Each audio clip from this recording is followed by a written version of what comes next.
êtes là ce soir? D'abord parce que j'étais à côté, j'étais à l'Assemblée nationale. Puis ensuite que je connais Dominique Vénère.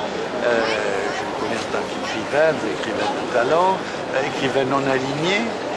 Et arriver à vivre de sa plume quand on est non aligné en France, c'est pas si simple que ça, parce que le conformisme est quand même très pesant.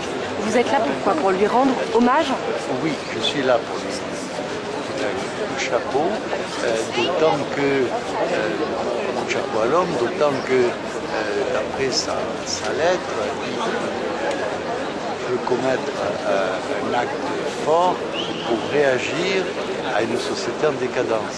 Et je ne partage pas le choix de l'acte fort, mais le but, l'objectif, oui, je le partage parce que nous vivons dans une société qui perd complètement ses repères, qui a inversé pratiquement toutes ses valeurs et qui va vers des problèmes graves.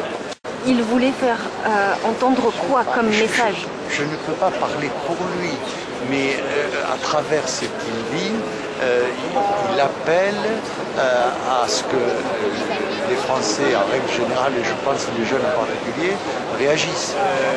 Et lui, il réagit de la manière qu'il sent, qui est une manière que je ne partage pas, mais que je peux comprendre. Et pour vous, comment il devrait réagir, la jeunesse française, justement? En faisant ce que je fais, en se battant politiquement. Réagir à quoi? Est-ce que ça a quelque chose à voir avec le mariage pour tous? Oui, je pense, d'après ce qu'il dit, c'est un des éléments. C'est un des éléments parce que je pense qu'il a été très marqué par le fait que les Français se sont massivement manifestés, ont manifesté avec beaucoup de foi et de dévouement, et que ça, on n'y croyait plus. Moi, je l'ai dit à l'Assemblée.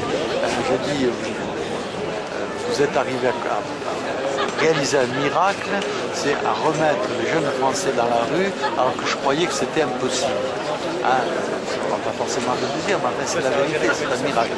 Et je pense que ce miracle l'a touché, profondément touché, et que voir qu'on a fait passer cette loi en force au mépris du simple bon sens, est quelque chose qui l'a blessé.